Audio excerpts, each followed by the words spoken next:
नुकतंच आपण पाहतोय सध्याच्या घडीची सर्वात मोठी बातमी U24 न्यूजच्या हाती आली आहे. आपण पाहतोय की किरण काळे यांनी राजीनामा दिलाय आणि फोन लाईन वरून ते स्वतः आपल्यासोबत जोडले गेलेले आहेत. किरणजी, तुम्ही जिल्हाध्यक्ष पदासह काँग्रेस पक्षाचा राजीनामा दिलेला आहे, काय माहिती द्याल? होय, मी राजीनामा दिलेला आहे.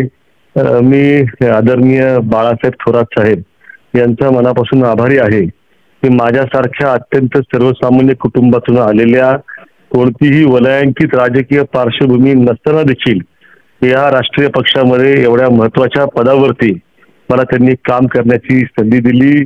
जवळपास 4.5 वर्ष मला त्या ठिकाणी काम करायला संधी मिळाली. ग्रामीण जिल्हा काँग्रेसचे देखील प्रभारी जिल्हाध्यक्ष काही काळासाठी मला त्या ठिकाणी जबाबदारी दिली गेली. मी माझ्या परीनं शहरामध्ये काँग्रेस अधिकाधिक मजबूत करण्याचं काम निश्चितपणे त्या ठिकाणी केलं.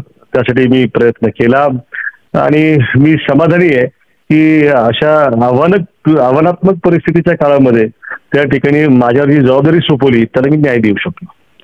निश्चितच आपण या ठिकाणी पाहतोय की अनेक तर्क वितर्क लढवले जात आहेत. किरण काळेंनी राजीनामा नेमकं का दिला, काय यामागची कारण आहेत? याच्या कारणांबद्दल मी आता लगेच कोणतेही भाष्य करणार नाही, परंतु लवकरच मी याबद्दलची माझी जी काही भूमिका आहे ती निश्चितपणे स्पष्ट करेन. किरणजी, तुम्ही ज्यावेळेस विधानसभेच्या निवडणुका होत्या त्यावेळेस सांगितलं होतं की मी रोज एक घोटाळा बाहेर काढेल, आणि त्याच्यानंतर आपण पाहिलं की तुम्ही अर्ज मागे घेतल्यानंतर ती सिरीज तुम्ही कुठेतरी थांबवली. तेच कारण आहे का इथं कुठेतरी त्याच्यासोबत लोक जोडण्याचा प्रयत्न करतायत, काय माहिती द्याल?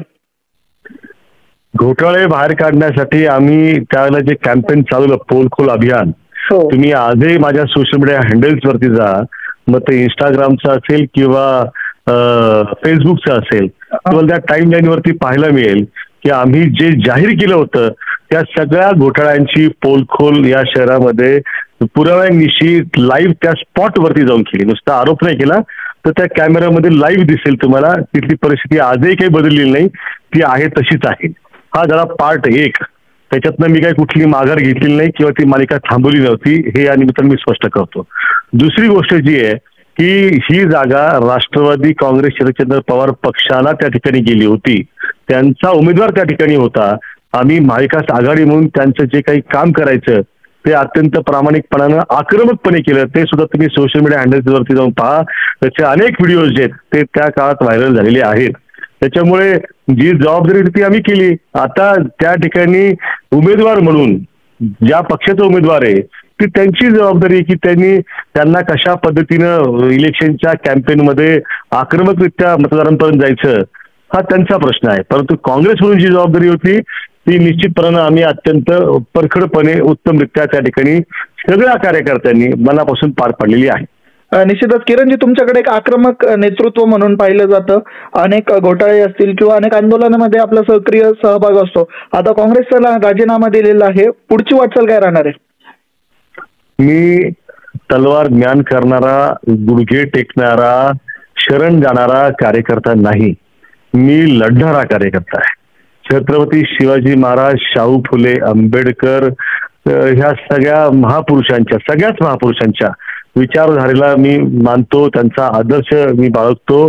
त्यामुळे पुढच्या काळामध्ये सुद्धा ज्या पद्धतीनं गेल्या अनेक वर्षांपासून या शहराच्या हिताची जी लढाई लढतोय ती लढाई मी लढत राहणार आहे.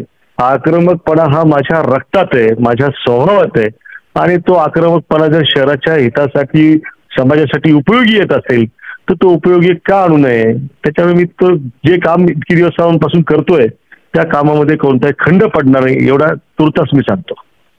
निश्चितच कोणत्या पक्षात जाण्याचा विचार आहे, काही ठरवलंय का? याबद्दलची स्पष्ट कल्पना जी आहे ती लवकरच मी आपल्याला देईल, आपल्या माध्यमातून सामान्य आमच्या सगळ्या नगरकर बंधू भगिनींना पण देईल. त्यासाठी थोडा वेळ मी घेणार आहे. धन्यवाद किरणजी, U24 न्यूज सोबत संपर्क साधल्याबद्दल धन्यवाद.